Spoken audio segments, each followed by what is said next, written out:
Well, folks, the government is still shut down at the moment I sit down in this chair to make the video. I don't really look for it to open up anytime soon. But what we're learning is that Donald Trump can never be blamed with any of this, even though he himself said that if the government shuts down, it's the president to blame, because he said you won't remember who the House Speaker is 100 years from now. You're going to remember the president. So it's the president's job to get people in a room and make a deal. And he's the dude that wrote the book, The Art of the Deal. So you would think that he would be on it and saying, hey, I can't let this make me look bad because people are going to remember me 100 years from now. I'm not Mike Johnson. You would think he would want to step in and save the day, but he doesn't. And when J.D. Vance was asked this question about, hey, listen to what Trump had to say, J.D. says, well, that's because Obama was president back then. Take a look.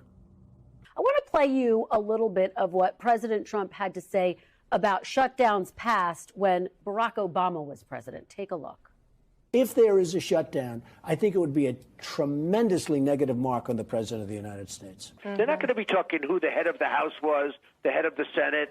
I really think the pressure is on the president. If you were president, what would you do? Well, very simply, you have to get everybody in a room. You have to be a leader. The president has to lead. You have to get the people in a room, and you have to get a deal. Mr. Vice President, by President Trump's own calculus, the pressure is on him to get everyone into a room and get a deal, is it not? Well, Kristen, I wouldn't focus on the political pressure to get a deal. We really don't care what the poll numbers say. But what about what President Trump said? What's good for the What American about what people. Mr. Trump said, his own words? Well, Kristen, the president was talking back then when Barack Obama was president about the political realities. We are focused now on the governing realities because we're in power and we're trying to make the American people's government work for the American people, despite the fact that Chuck Schumer and the Democrats have shut down the government. Yeah. So basically what J.D. Vance is saying here is that when it's Barack Obama, he can be blamed for a government shutdown, but Donald Trump can't be. And that's Maga's MO. Donald Trump can never be guilty of anything. He can never be the blame for anything. It's always the radical left Democrats, even though they have no power whatsoever. Donald Trump is the president. He has the House. He has the Senate. He has the Supreme Court. The Democrats should not be getting one up on him at the moment. I don't know if they realize how this sounds when they come out and say that this is a Democratic shutdown when they have all the cards. Trump loves to say that. You don't have the cards. Well, Trump, you got the cards here. You absolutely could open it back up. It never had to shut down to start with because all you had to do was just override those Democrats. But they didn't. They shut it down, and we all know why we believe it's shut down. I'm of the opinion that it's shut down because they're not wanting to release the Epstein files. I truly do believe that. I mean, it's just the timing of it is too close for me to think anything else. And they don't have an idea for health care. They never have. Whenever they say that they're going to fix health care, what they mean is they're going to gut it. They're going to destroy it. They're going to get rid of it. And then they'll sit back and blame it on Democrats. And that's how they always do this. They never have an idea on how to fix anything. Their idea is to tear down what a Democrat put in place and then blame the Democrat when all things go to hell. This big bullshit bill that they passed, it's going to affect people where I'm from. It's going to really, truly affect those people. But they will spin it that, oh, well, that was the Democrats did that to you. It was never Donald Trump. It can never be Donald Trump. And they can never answer a question straight. J.D. Vance in his interviews, to me, they're actually more cringe than Trump's. Because when it's Trump, you just know that he's spinning a whole bunch of bullshit and doesn't even know what he's saying half the time. But J.D. is the type of person who sits there and just looks right into the camera and ducks and dodges questions and all accountability and responsibility. And I think what's so nauseating about it to me is that I grew up in an era when the Republicans always preached about pulling yourself up by your bootstraps, taking responsibility, taking accountability. They never do that. In this next clip, he's being asked about Governor Pritzker, and he's being asked, do you think that Governor Pritzker committed a crime? Watch him duck and dodge. He never answers. Take a look. Folks, I would like to talk to you about Chapter. Medicare is supposed to benefit seniors, but it can be so confusing. And with many agents chasing commissions instead of caring about folks, millions of seniors end up on plans that aren't right for them every year, paying too much or not getting the care that they need. And that's just wrong. Listen, Medicare annual enrollment runs from October 15th through December 7th. Even if you like your current Medicare plan, it's critical to look at 2026 plans or you risk losing coverage you need. That's because plans change every year and some just disappear. That's why I want you to know about Chapter. They're the only advisors that check every plan nationwide to make sure you get one that works best for you. Their help is free and they can review your options in under 20 minutes. If you're on the right plan, they'll tell you. If not, they'll help you switch. By doing this, they've saved people an average of $1,100 a year. So call Chapter today, get it done fast, and rest easy. You can reach them at 314-732-0423. Governor Pritzker is our next guest. President Trump has said that he should be in jail. Do you think Governor Pritzker has committed a crime? Well, I think Governor Pritzker has certainly failed to keep the people of Illinois safe. And it's interesting to me, you know, Governor Pritzker will talk a lot, I'm sure, about how bad Donald Trump is, about how bad I am, and about how bad the administration is.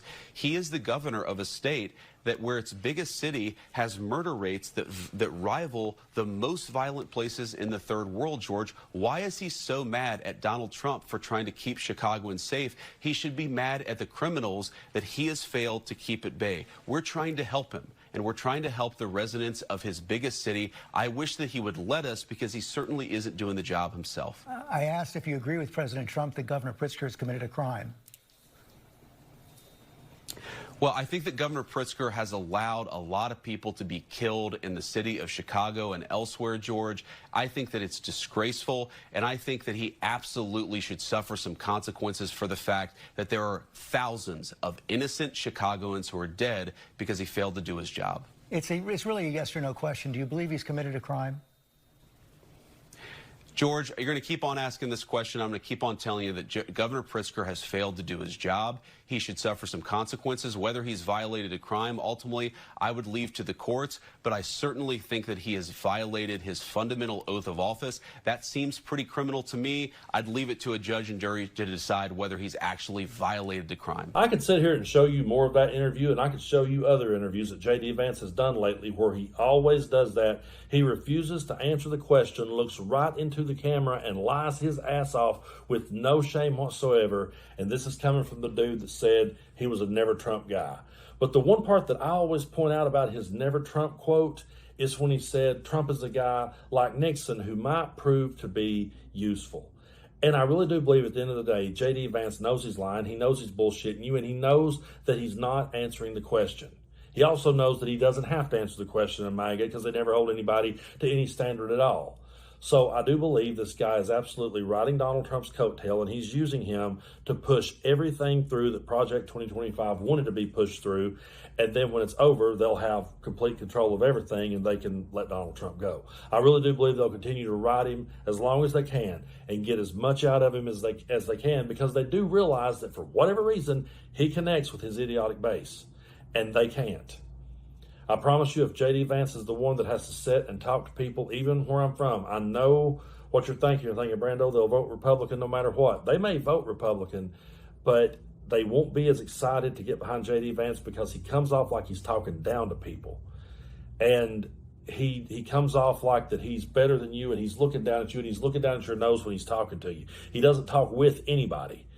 And so if that's who ends up being the front runner, I believe as long as we got somebody on our side that can complete a sentence and can look into the camera and shoot straight, I believe if the elections are fair and if we have elections, then I do believe that they would absolutely dogwalk J.D. Vance.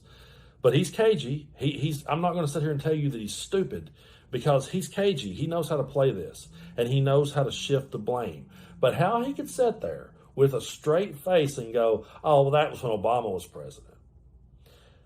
I can tell you that if the roles were reversed and we were in the middle of a government shutdown, and let's say Kamala Harris was president, same thing, but it's Kamala Harris as the president, and let's say she had the Senate, she had the House, she had the Supreme Court, had all the ball was completely in her court, and the odds was in her favor.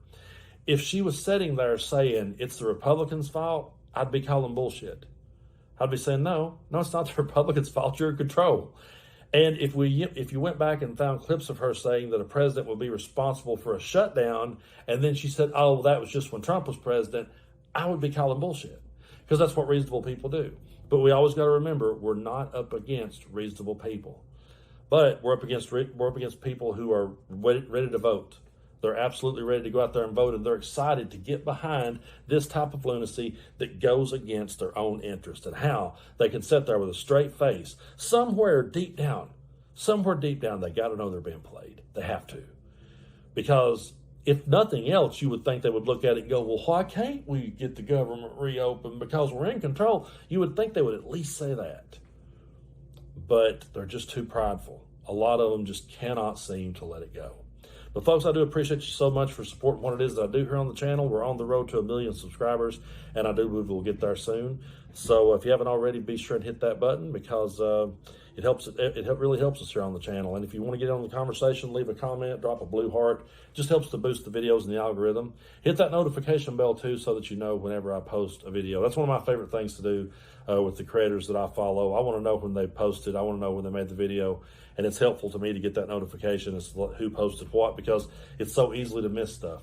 So I do appreciate your all's support. We'll continue to sit here and call it out. It's a full-time job when you do, because we are up against the most hypocritical bastards in American history. But we're not going to back down. We're going to keep going. We're going to keep fighting for freedom and democracy. And we're going to have to continue to stand up against insanity and call it that. To say that, well, that's just when Obama was president, and not take responsibility, it's insanity. It's delusion. And we're always going to call it as such.